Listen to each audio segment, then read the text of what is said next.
Episode 4. In the last episode, we made it to the Gilded Vale, and we learned that stuff wasn't going so great for this town. They're having problems with babies being born without souls. They're murdering all of their citizens and hanging them up in a gallows tree. And the king possibly just lost his newborn baby. We did manage to get a new party member in the form of Aloth, the Hi. elf wizard. And we spent a night in the inn here. There's the little dwarf that we rescued in the last episode, Tenfrith. Or not in the last episode. Was it in the last episode? It was 2 episodes ago that we rescued him. And yeah. We've stayed the night, so it's the next morning. We've gained some XP, so we're going to do a little bit of leveling up. And then we're going to go explore the town a little bit. Probably head to the smithy first to see if we can offload some of the arms and armor that we have. But let's go ahead and see about leveling up. I don't remember. There we go. Alright, so we get some more points to spend in our skills, and maybe having mechanics wouldn't hurt, but at the same time, I don't think we're really going to be doing much in the way of lockpicking. It doesn't fit with our character. So I kind of want to just keep going with the athletics and also the survival and lore. So let's put another point into athletics, and then I guess we'll do maybe another point into lore. Lore represents a character's accumulated miscellaneous knowledge and trivia, often of occult or esoteric topics. So it is useful in conversations. I haven't used it yet in conversations because it hasn't fit with how I wanted to proceed. So maybe we should put a point into survival, and then we'll put our last point, we'll just save. And now we can get a paladin ability, so we can either get lay on hands, which we already know is a heal, which that could be really useful. Zealous focus, so the rest of these are modes that we toggle on and off. Zealous focus, the paladin's intense and pure conviction instills clarity of purpose in him or her and all allies, increasing their accuracy. Cannot be active with other zealous auras, so it gives us a +6 accuracy bonus, which is how likely we are to hit. And remember, the higher our accuracy is above the defense, we have a higher chance of getting a crit, I believe. So we might actually take that. Zealous charge is movement speed and disengagement defense. Still haven't quite figured out the disengagement system. I mean, I'm sure it has to do with you running away while being attacked, but I haven't figured out anything really past that. Zealous endurance +3 damage reduction. So I'm thinking either lay on hands or zealous focus. The lay on hands would be really useful as a heal. Obviously, that potion did save our life earlier. I think we might go with lay on hands, and then maybe next time we'll get zealous focus. So let's pick up lay on hands, and we have no new talents, so we are done. And let's level up Aloth. And he has quite a bit of points set up in lore. Maybe we'll give him some points into mechanics.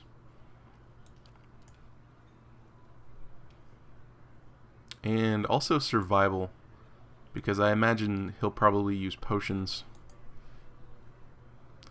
Wizards are typically potion drinkers, or chuggers, if you will.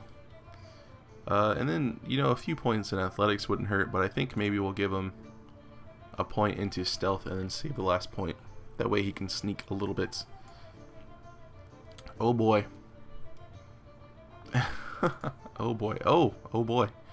So we can get 2 spells, it looks like. Wizards have access to a variety of offensive and personal defense spells. Unlike priests and druids, wizards learn individual spells that they store in and cast directly from their grimoires. Grimoires can only hold 4 spells of each spell level, which motivates wizards to keep multiple grimoires for different needs. Every 2 levels, wizards gain access to an additional set of spells. However, they can automatically learn 1 spell of any level they can access each time they advance. Wizards also have the option of learning spells from grimoires they find or buy. Initially, their spells can be cast a limited number of times per rest. As wizards gain power, their weaker spells eventually shift to per encounter use. So, I guess a lot of these we'll only be able to use once until we either come back to the inn and rest or use a set of camping supplies. Now, what kind of wizard do we want Aloth to be?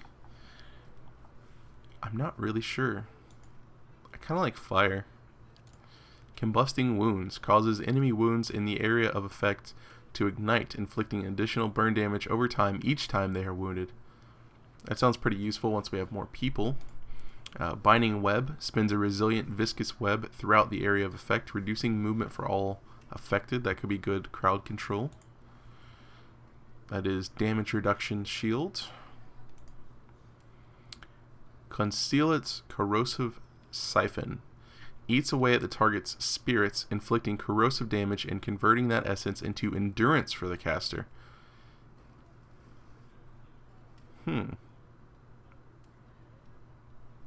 So I guess that's kind of like a life leech.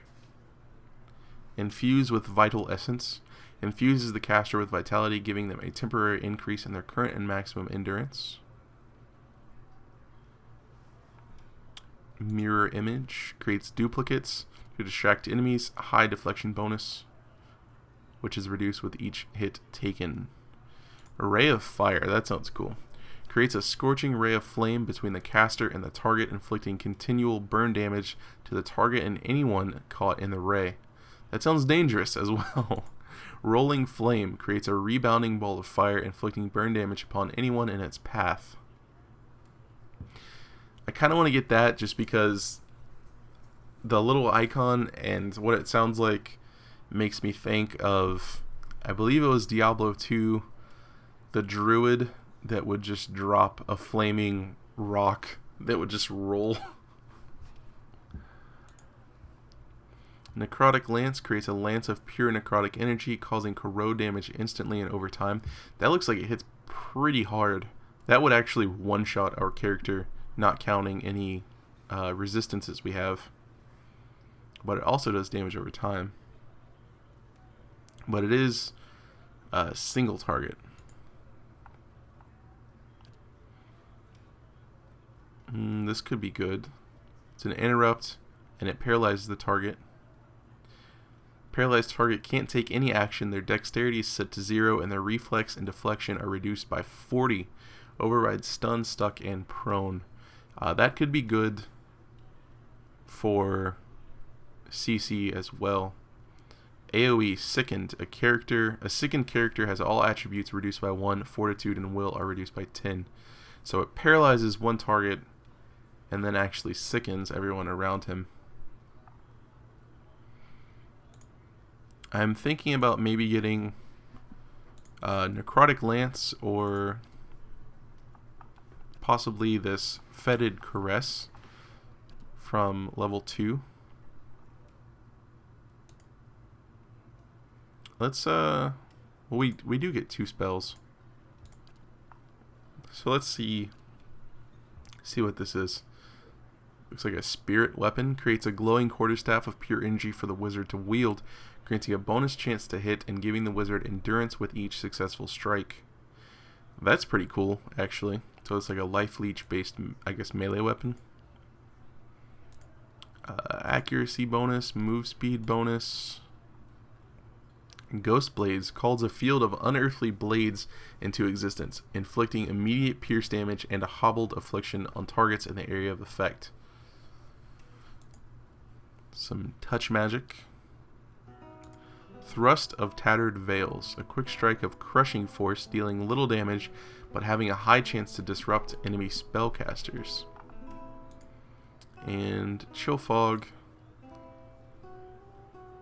inflicts blindness on anyone entering and freeze damage over time to any in the area of effect. I'm curious how the friendly fire is going to work in this game.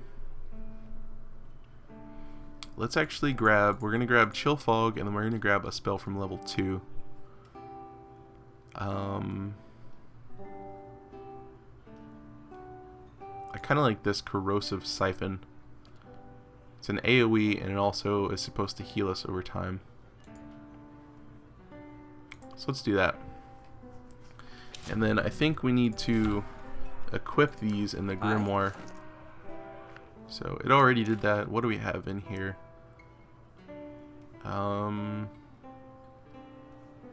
Dazing. This one is just a straight attack.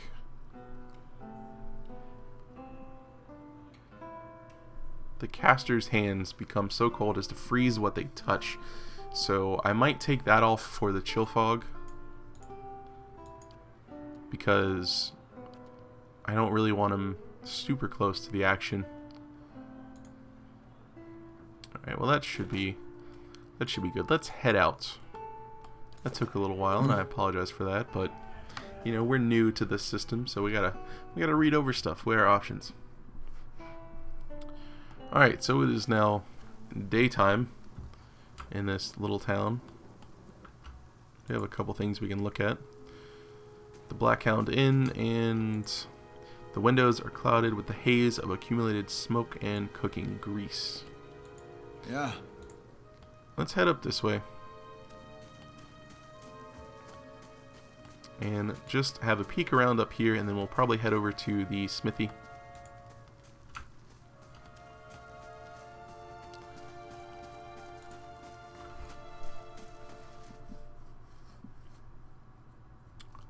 So I'm guessing this is Offra's house. Hello, kitty. Can't do anything with the cat.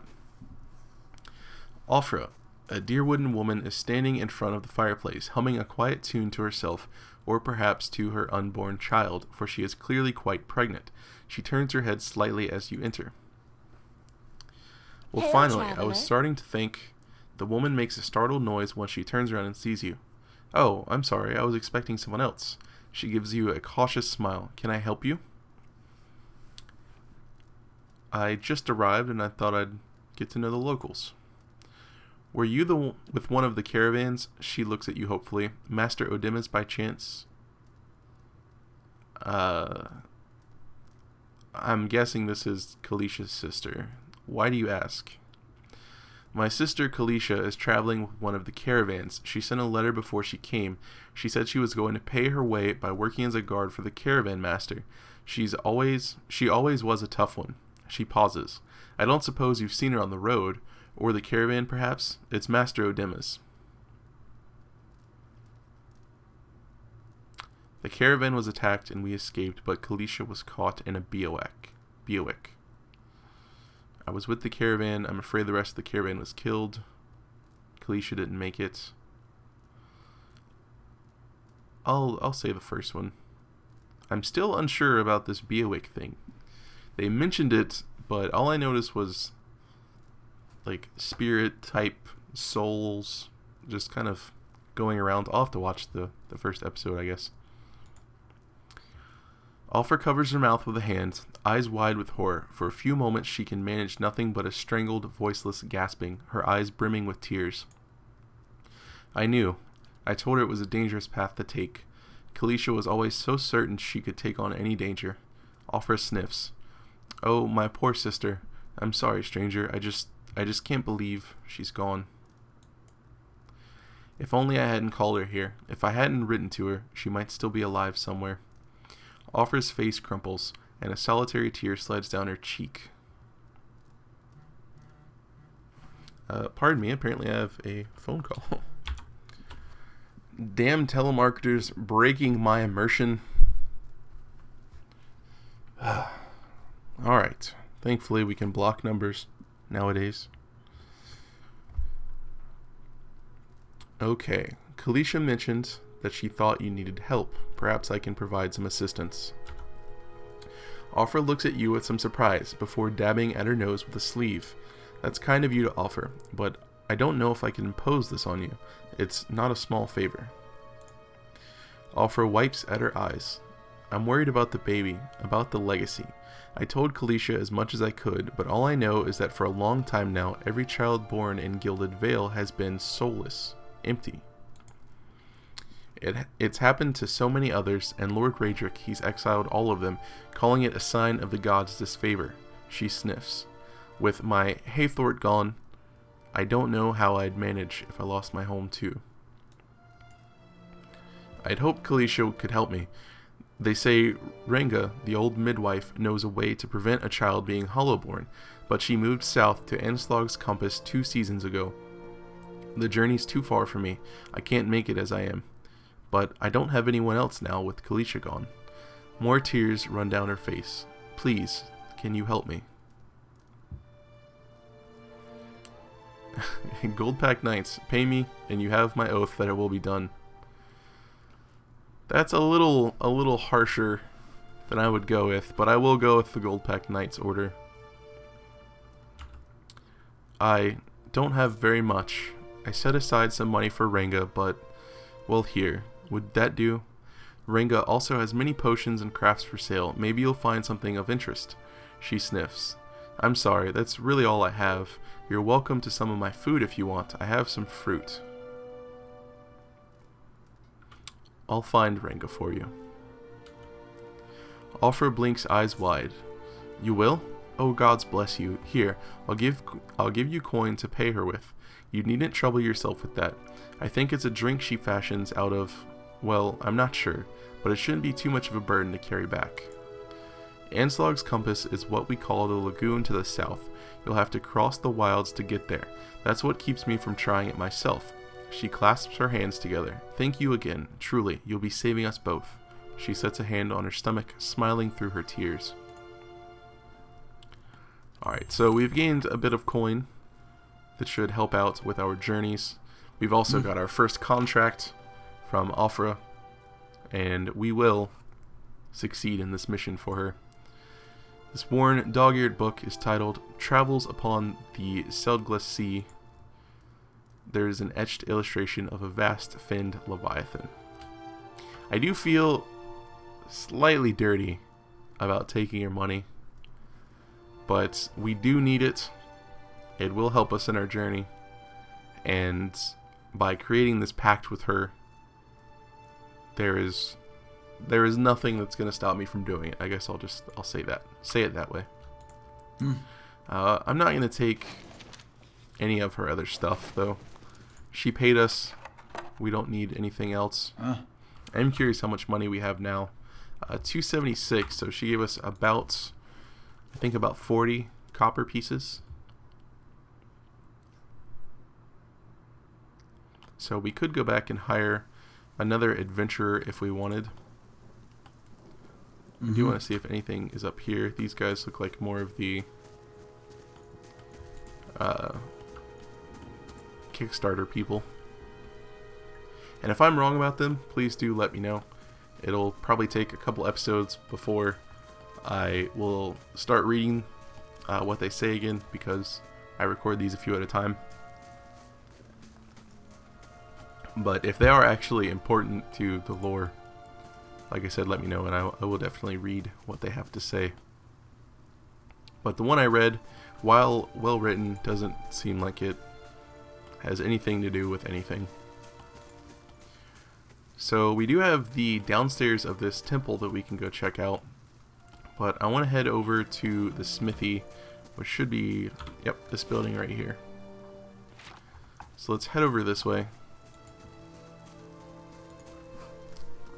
and see if we can't sell some stuff. This is quite a large shop, and it looks like we can steal from them right off the bat, which is not something I'm interested in. An account of Tuatanu's sales. The pages are nearly empty. Yeah. The bellows sigh into the furnace, and the coals burn brighter still.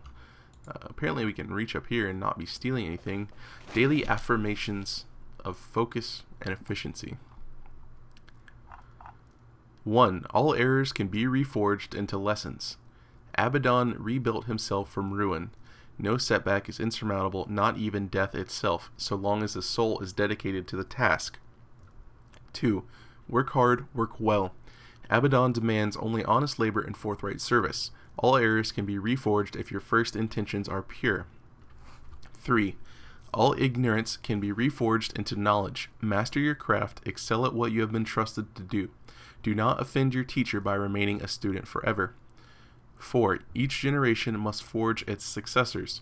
Teach your trade to all who are willing to learn, and in doing so, multiply the fruits of your knowledge. 5. All difficulties can be reforged into triumphs. Meet strife with humility and acceptance. Let adversity temper the ingot of your will, and you will never shatter. 6. Embrace your station. Fulfill the duties of your rank and meddle not in the affairs of your betters. All guilds fail at their weakest link. 7. All loss can be reforged into strength. Profitable work heals all emptiness. So long as you have the tools of your trade, you will always be able to forge wealth anew. 8. Value the work of others, and they will value your works in return. Share the harvest with the hungry, and your tools with the destitute. 9. All souls can be reforged into whatever we will. Hard work is not exclusive to life. Death is no time for complacency. Commit yourself to excellence in this cycle and the next. That's interesting. So it seems like we have some sort of maybe deity or god, maybe a half god, Abaddon. Maybe he was just like a holy man or something. Those all seemed like pretty good lessons to take to heart, though. We have some guards in here, an apprentice, a commoner. Let's have a chat. This Almala man is of an impressive build, towering above the countertop. His skin is the dusky blue of the deeper oceans, and his thick arms boast corded muscle. Small ears frame a square-jawed face coated in smeared soot and arcing black tattoos alike. He offers you a broad smile as you approach. Welcome, you're the first new face I've seen in quite some time. What can I do for you? What do you have here? You come to us at a strange time, I'm afraid. The stock's not what it used to be. But we've fine weapons and armor to offer yet, all forged right here at the Black Hammer. Well, what happened? We just don't have the supplies. Been expecting the next delivery for near on a week now, and I haven't seen a sign of it. Have to expect that they were hit by bandits. The road out east is crawling with them. Or my workers ran off with the wagon themselves, maybe, to make some coin. Tuatanu snorts, as if that lot would dare. He's right about the bandits. The dire situations in villages like this, and the exodus to the cities has created far too many opportunities for unscrupulous sorts. Tuatanu scratches his jaw, thinking. If you happen to be headed that way, maybe you could keep an eye out for a supply wagon, or my shipment at least. They'd be cutting through the Black Meadow, I expect. Only good road for it.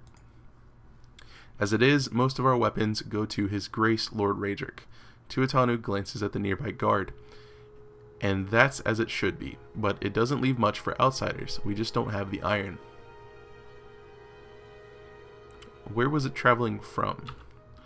We send the wagon up to New Haemar with weapons, and it swings round through Logholm and the like to purchase supplies. Shortest route back is through the Black Meadow, and then north through the wilds. Tuatanu shakes his head. Had a trader come through with word they'd made it to Logholm, but haven't heard a thing since. See, now why can't we ask him for a contract? That's what I want to know. We can ask the poor grieving sister of Kalisha, the pregnant grieving sister of Kalisha, for money to secure her potion that will prevent her child from being hollowborn. But this guy just wants us to find a wagon full of supplies. We can't, I'll find him, but I'm not happy about it. Tuatanu nods. Then you have my thanks. You bring those supplies back and I'll have plenty more to offer you. A discount to start. Oh, and if you find my workers, tell them to hurry it up or they can take up farming instead.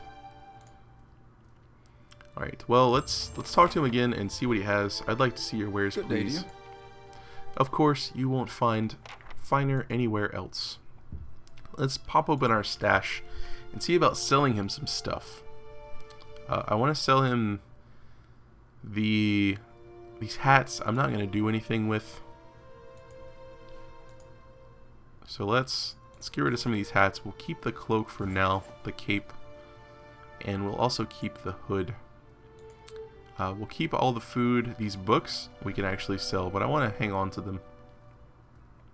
We don't need 2 torches rather.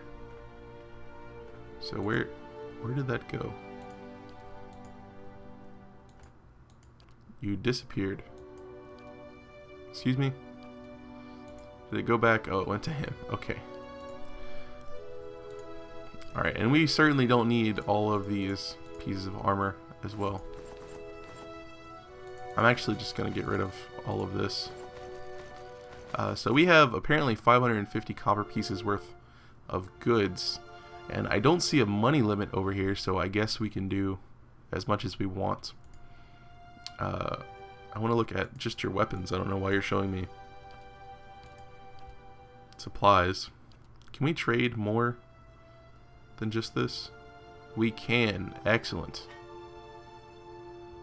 Okay, well let's get rid of all this extra stuff that we have. And since most people, it seems like, come with weapons, I'm going to keep a bow and a shield. Actually, I'll keep a crossbow. I like the crossbow better. Well, I'll hang on to one of each, and we'll hang on to this battle axe. And don't really care about the dagger. The rod we need to check to see if it's better than Aloth's.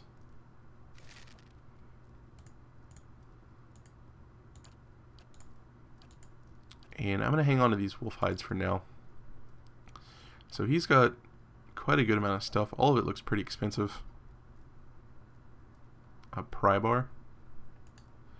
Effective for prying open certain types of containers, but not especially useful on doors due to the uneven and narrow distribution of its ledge.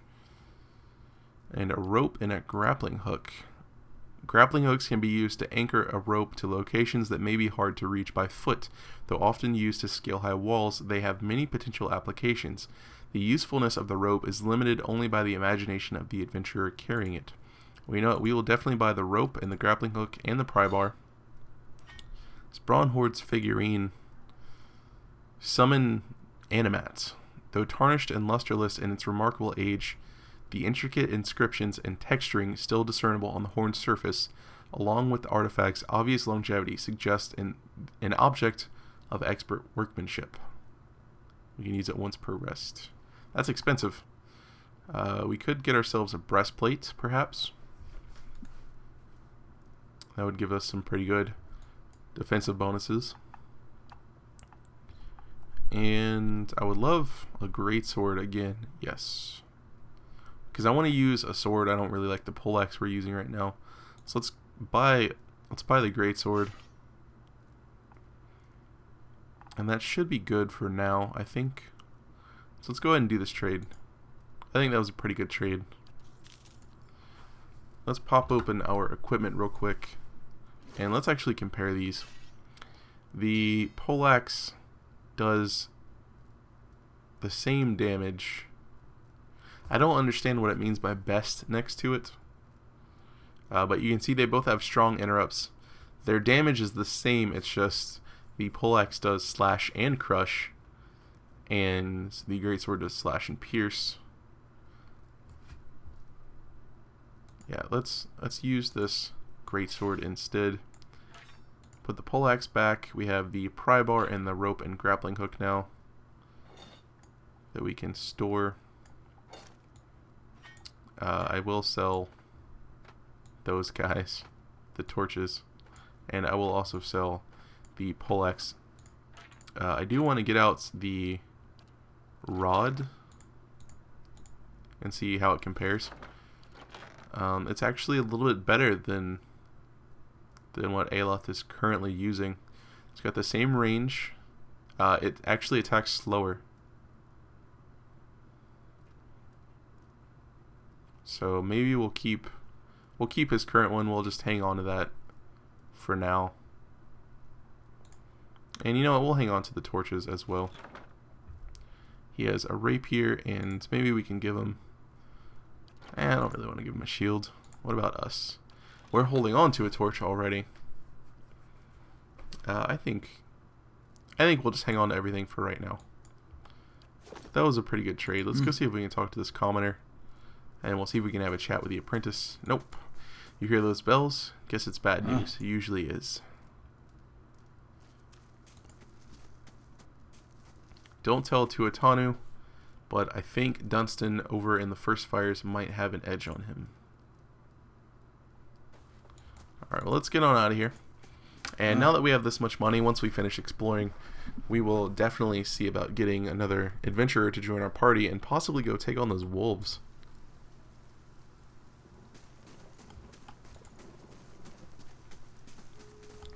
Alright, so what else do we have to explore? We have Ingrid's house and the windmill. And we also have this Temple of Aethys, the cellar area. So let's go pay a visit to Ingrid. Why, hello there. That's actually the person that was at the tent outside in the Valewood. This man and woman appear to have been in deep conversation, working at closing two bulging satchels. They move to embrace until the woman notices your approach and pauses, her smile faltering a little. Can we help you? Welcome. She looks to her companion, brows furrowing with confusion. Do you know this man, Naunton? Naunton coughs. Yes, I think we met in the Valewood. I warned him about the bear. He inclines his head. Glad to see you've made it. Was there something else you wanted? You two are in good spirits for people who just lost a friend. That's unkind of you to say. I'm grieving my husband in my fashion. I'm only sorry I could not convince him to leave Gilded Vale before this happened. I'm relieved to be rid of this terrible place, that's all. It's cost me the greater part of my life, and now my husband, and I'm glad to be free of it. You two seem to be in a hurry. Yes, I imagine so, Ingrid laughs. We're packing for a trip, actually. I've been meaning to visit Defiance Bay, and she looks at Naunton. Well, in truth, I think I've had my fill of this town. Naunton reaches to take her hand. It's time for some new scenery, he says. Okay, so it kind of seems like maybe he tricked his friend and got him killed. The Deerwood Part 2, The Broken Stone War. In 2626 AI, a group of farmers, while clearing farmland for planting, accidentally knocked down one of the ancient Adra menhirs on their land. This innocent act drew the ire of the native population and started what would come to be known as the Broken Stone War. When it was finally over, several thousand colonists had been killed as well as hundreds of Glenfathan. Even though the war was technically over, the Glenfathans escalated their attacks on the settlers over the next 2 years, using vicious tactics that left many colonists, several military figures, and Earl and 6 Thanes dead. Unable to stop the Glenfathan attacks, the Earls elected Earl Edring Hadrit to the position of Griff. Well respected and known to be a master of military tactics, he was tasked with dealing with the Glenfathan threat. Edring fought with the Glenfathans, led by an Orlan named Regd, for the next 2 years. Neither side can gain the upper hand on the other, resulting in a tense stalemate between the two groups. Because of this stalemate, the hostility slowly died off, and in 2631, the Deerwood people signed a treaty with the Glenfathans. Regd would step down, and the Glenfathans would stop their attacks altogether, and the Deerwood people would leave the ruins alone. This treaty angered the nobility in Adir, as it brought to a halt the supply of artifacts. Edring also tried to get the practice of slavery outlawed, but this was not successful. Because of this, the peace between the Deerwood and Air Glenfath is uneasy and tumultuous. Small patches of rural violence still cropped up, but were easily dealt with, as neither side wanted war again.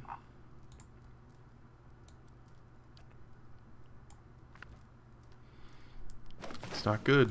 Let's poke around a little bit more. We have some money, which apparently we can steal and no one cares. And shelf. Apparently we can look at this. Bottle of Sunreed is half empty. And I guess that's it. Can I talk to him? Good day to you. No, I want to leave. I'm pretty sure you killed your friend. So you could be with his wife. I mean, that could be false. But it could also be true. Which I guess is how rumors get started.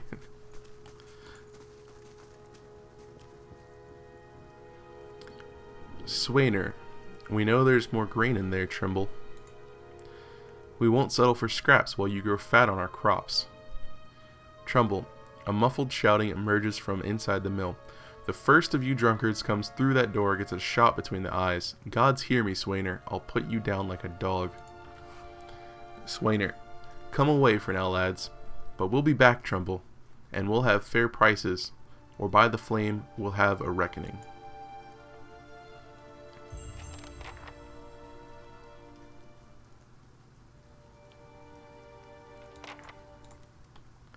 Alright, I noticed we have some mushrooms up here that I want to go grab real quick. And then we'll knock on the door. Hopefully he doesn't shoot at us.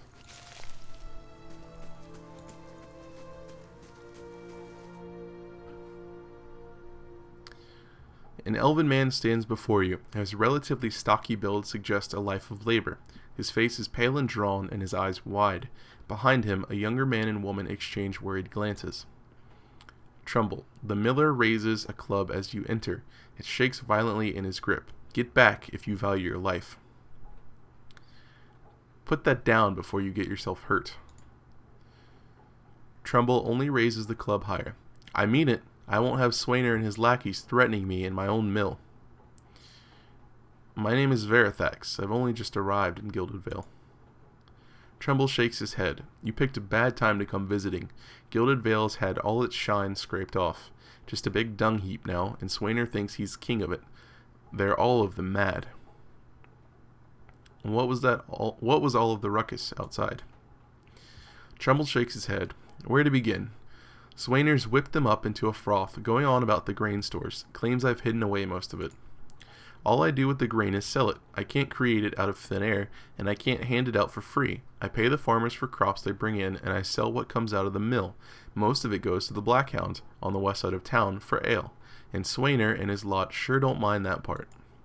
You take a look at the fields on the way into town?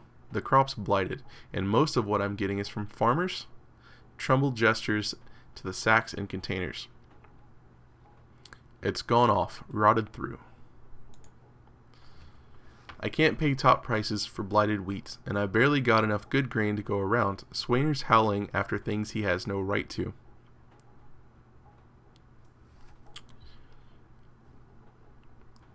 I think I'm going to go for the resolve option.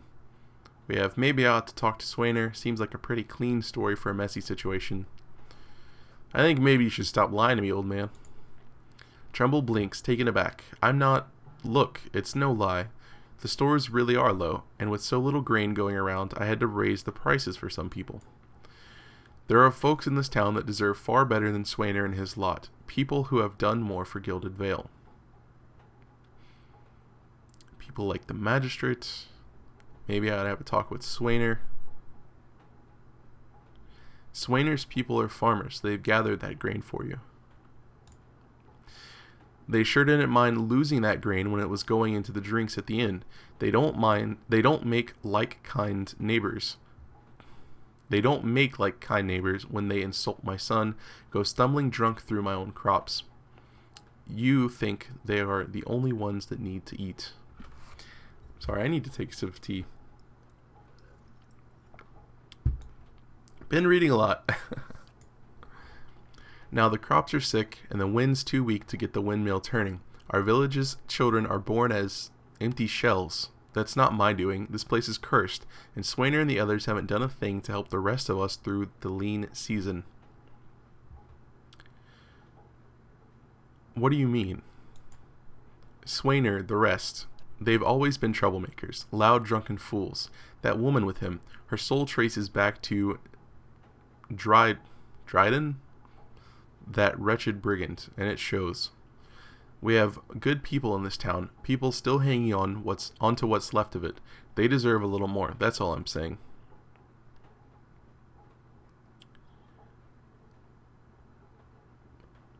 Let's ask about the magistrate. I can't do anything about that, Trumbull says, his voice quiet. That's just how it works. Maybe things are different elsewhere. Here at Radric's men, they keep the village safe, so they eat well.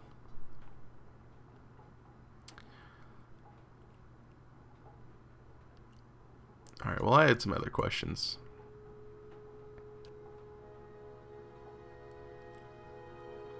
Would you like to contract my services?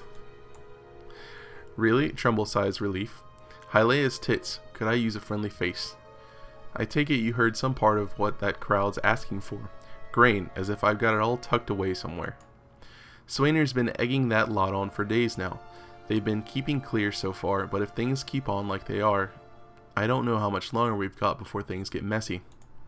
Please, if you're not here on his behalf, maybe you could speak to Swainer. He won't listen to me anymore. Just explain that we're all getting smaller rations now. We're all making sacrifices. I'll see what I can do. The miller all but sags with relief. I'd be grateful if you did. He won't listen to me anymore, but maybe you'll have better luck. Tell him we're all having a hard time of it, and we'll all have to make some sacrifices. We'll be in your debt for it if you can convince him. You will be in my debt because nothing is free. A rancid stench rises from this grain. It's mushy and mottled with green. Sure. That is stealing, and I'm not interested in some rotten grain. Alright, well we have a few jobs we can do now.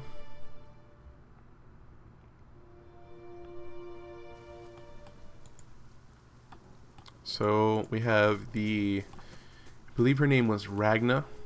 Let's pop open a journal.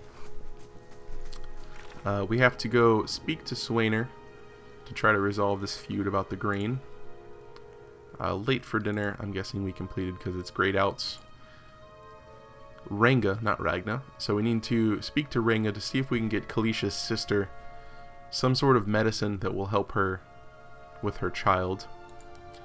We also have a quest from the smith to see about getting his shipment back. And then we also want to find the dwarf from the dream. She was by the tree. I completely forgot about her, to be honest with you. So let's run over here real quick. And then, can we go in that house? Did we go in that house? It doesn't look like we can go in either of those. Alright, she's glowing, which is a little creepy. Caldara de Baranzi.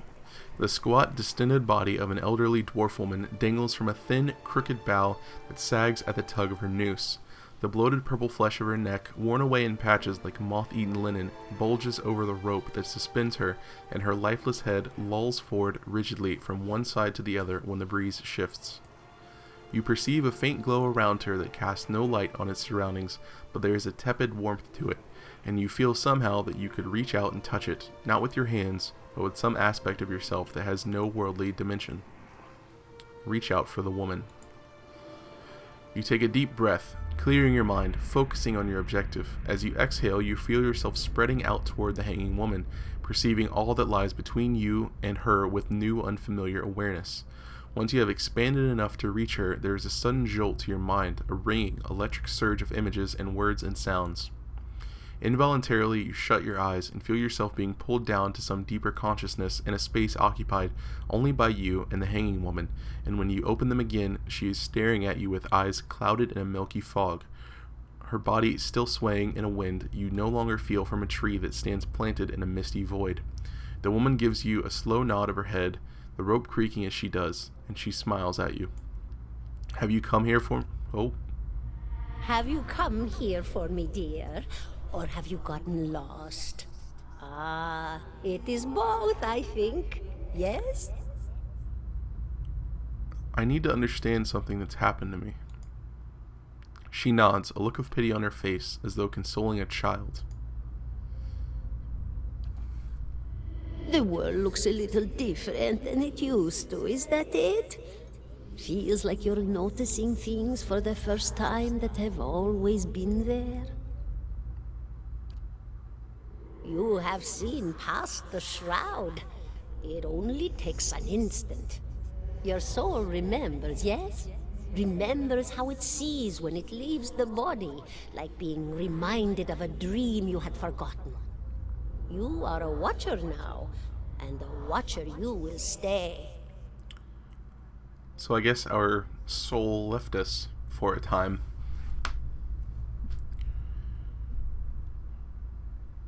What's a watcher? What indeed? Long hours have many animancers spent studying such things. Not I, though. Not I.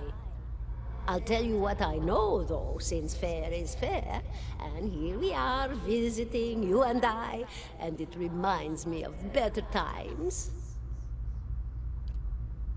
Souls pass on. Some say through Audra stones, which are the blood veins of the world.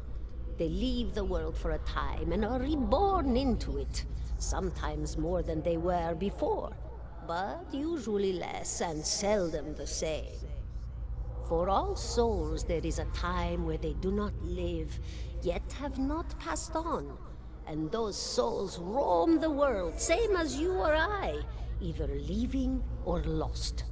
But no one sees them because they have forgotten how. A watcher sees, though, knows what to look for. And sometimes they know a person just by looking at them, know where they've been in ages past when their bodies were other bodies. See memories even their owner can't recall. A wonder to behold when all goes well. A wonder! What do you mean when all goes well? Oh, nothing to be afraid of, I'm sure. It's just much to take in for some. Sometimes there's trouble sleeping. She or smiles other at you difficulties. reassuringly, fanning out a tuft of long whiskers that sprouts from one of her cheeks. You should see old Meerwald. He could tell you much more than I. A watcher just like you. Helped many in his day. Took up in an old keep no one would claim. Not far, not far. Kadnua, beyond the Black Meadow. He will welcome the company. Do you know why I could survive a Beowick? Did you now, dear? My, that would be something, wouldn't it? Could be luck, could certainly be. A storm can be a careless thing. Or maybe it got its hands around your soul but couldn't pick it up. A soul can be heavy if it stayed in one piece through its time. Strong souls, we call them in the trade. Cold, I mean.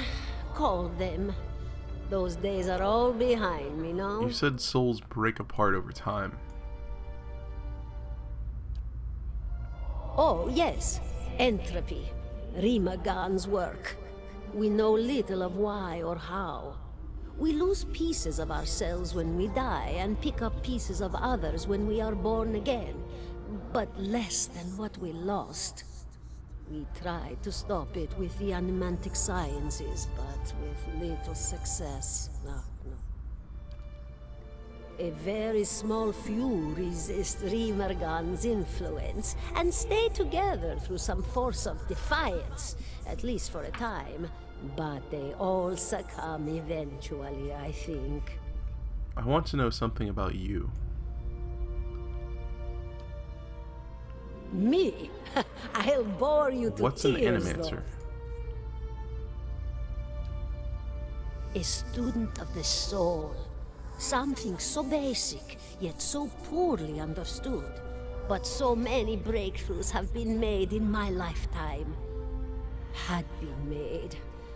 Had been. To hear the locals tell it, we're a gang of soul manglers that preys upon the weak-minded. And the worst of us are. But the best of us? The best? Inspirations. Miracle workers. My parents were soul twins. Miserable before they met, empty inside.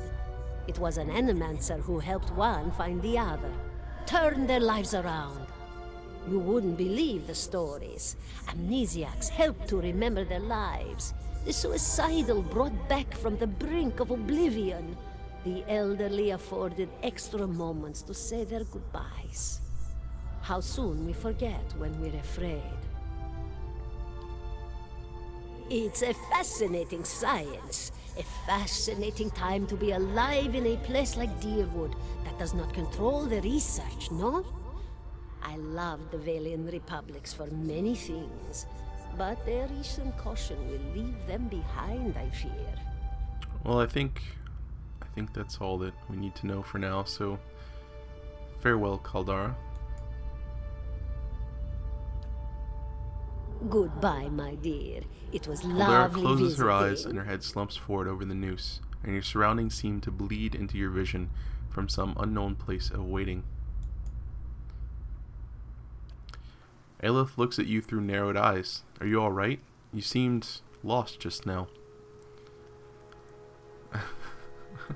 This happens a lot. You'll have to get used to it now. Yes, I'm fine. He folds his arms. That's good to know, but I don't suppose you could tell me what all that was about. I'm a watcher. His arched eyebrows recede into his blood. Well, that is interesting. He gives you a sly grin, and I expect this has something to do with the hooded figures in the ruins, In any case, I appreciate your honesty. Since we're traveling together, it's probably wise for us to share these things. Let's continue. Yeah. 17 and a half. The smell of pipe smoke, at once earthy and sweet, winds its way into your nostrils. Your eyes trace the smoke to its origin, where you find a broad man with straw-colored hair, leaning against a mossy rock wall, his pipe held to his lips with one meaty hand. He looks you directly in the eyes, but the look is not aggressive. He regards you with a peculiar smirk. 17 and a half. Well, could be 18, depending on how you count the dwarf woman. I'm sorry? The dwarf woman. You were trying to figure out whether to count her as a full person. That's fucked I up. think you oughta. What are you talking about? Well, the people hanging from the tree. 18 of them. Well, last I counted, anyway. Aeloth frowns. Is that what you people do for fun around here? Name's Adair. Though to the people around here, might as well be 19. Don't think I'd put you much higher than 22, 23 tops. You look like the sort that likes to get What makes you involved. think I was interested in the dwarf woman? He looks at you a moment, his brow arched. His smirk broadens. I was smoking over here, saw you staring at her. Twice I refilled my pipe. Never so much as blinked. Your mouth was so slack I took you for a Radric at first. Impossible, I don't drool half as much. I've been out of sorts lately. Of course. We all got our bad days when we stand perfectly still and stare at corpses for a while without blinking. He winks. Do you know what a watcher is? Careful, friend. Let's not use that word round here. Could be any number of Radric bootlickers within earshot. Ciphers, animancers, watchers. Same thing in the eyes of folks around here, Radric especially. They come through these parts all the time with their cures, preying on the desperate. None of them are who they claim to be. Of course, seeing you with that funny look, I'd be halfway inclined to believe you were having some kind of communion with that dwarf. Either case, maybe I'm not 19 after all. No offense. You think you're going to be hanged? The town's had it in for me for a long time now. Only fellow who ever stuck up for me, well, he's number 18 up there. My headman on the farm. Used to be my captain during the war. What does your town have against you? Pick the wrong god. That's what it comes down to. Used to be a lot of Aethys worshippers in Gilded Vale. That mess of rocks over there owns a temple to him, to give you some idea. Then one day, somebody named Widewind shows up on Deerwood's doorstep. Says he's the living flesh of Aethys. Got an army with him. Suddenly, Aethys isn't so popular in these parts. My brother Woden and me, neither of us believed it. No way was that Aethys. He enlisted, then I did too. But, he didn't make it back. After the war, people took to punishing atheist worshippers, accusing them of treason. Got real ugly, especially after the legacy started. Folks needed someone to blame. I was safe because I fought, but then this rumor starts that my brother, that he was on the wrong side. And I wasn't so safe anymore. Until my headman stepped in and said they'd have to hang him to get to me. Seems that's no longer a concern. Of course, the townies don't do the hanging these days, but when Raedric's men come, they got no problem doing the pointing. Aleph glances at you and lowers his voice. You can see why I was eager to leave.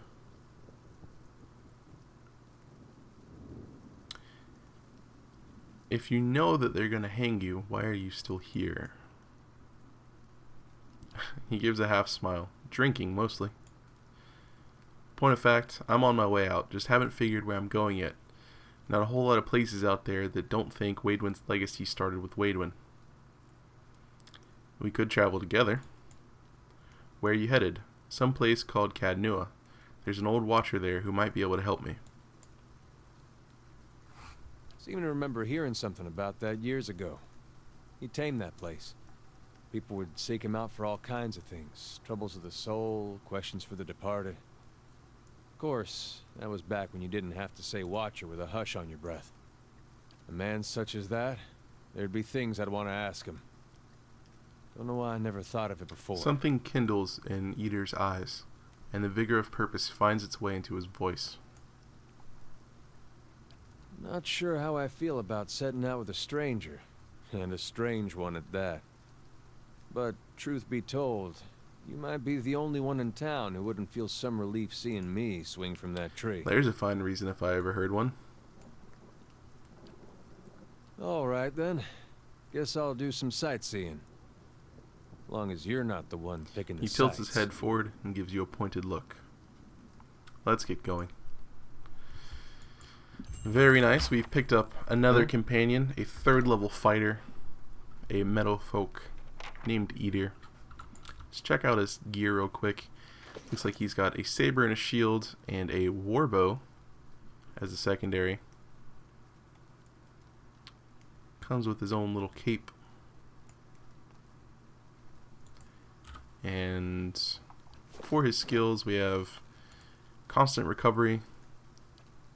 That's nice. He constantly regenerates endurance.